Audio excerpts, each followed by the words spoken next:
sons of love. No worldly treasure can define our dignity before the eyes of God. No worldly treasure can give us happiness and eternal life. Magandang araw po sa inyong lahat. At narito na naman tayo sa isang edisyon ng Salitang Lao, ang pagninilay sa salita ng Diyos na nagbibigay taglaw sa ating buhay.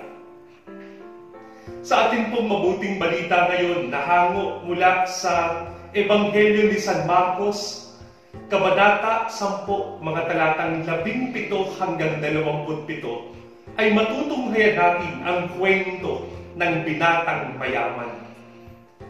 May isang binatang mayamang patakbong lumapit kay Jesus at nagtanong, "Mabuting guro, ano po ang dapat kong gawin upang magkaroon ng buhay na walang hanggan?"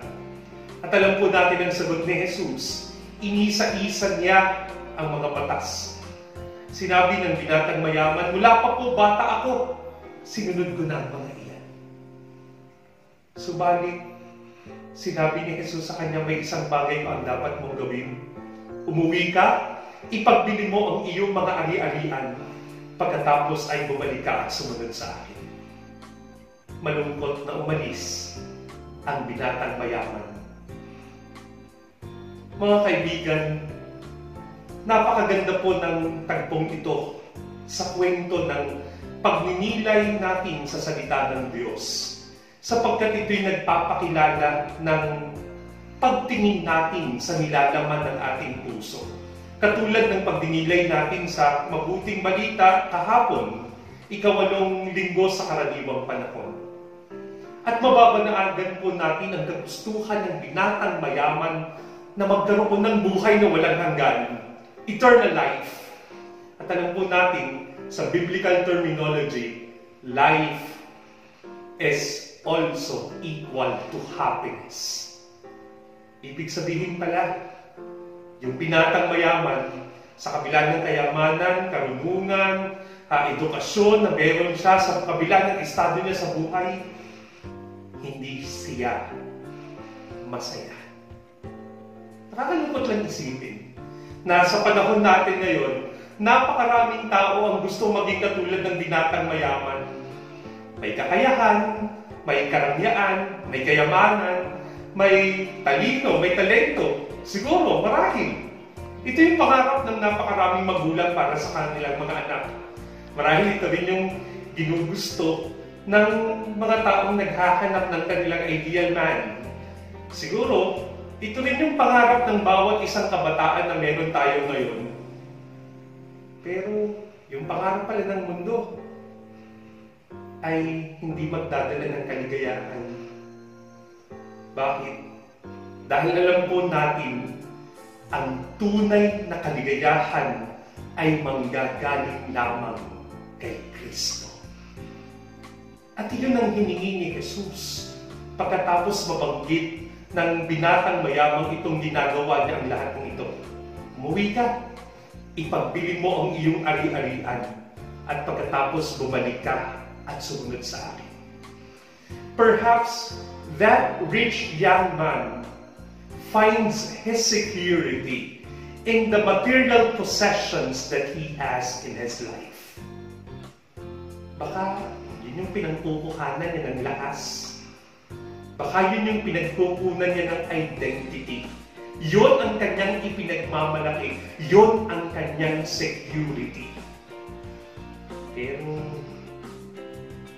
pagkatapos ng lahat ng pagninilay, hindi naman pala iyon ang tunay na makapagpapasaya sa kanya.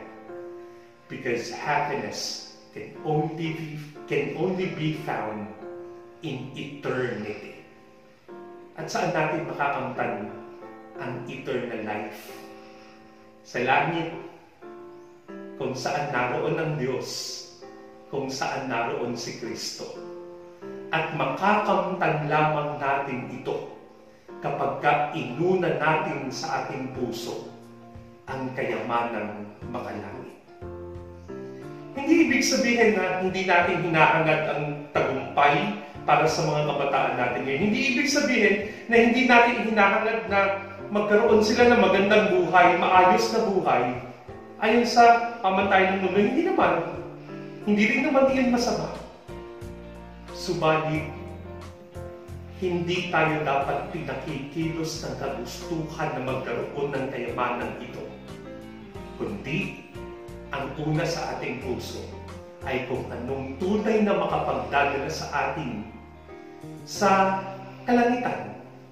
Dahil doon natin tunay na mararanasan ang kaligayahan.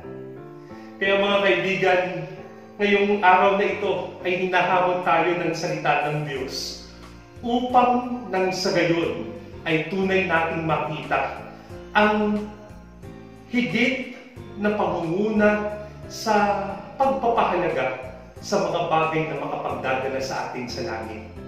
Dahil doon lamang lubos nating makakamit ang biyaya ng Diyos, ang biyaya ng kalingitan, ang biyaya ng buhay na walang hanggan, ang biyaya ng kaligayahan.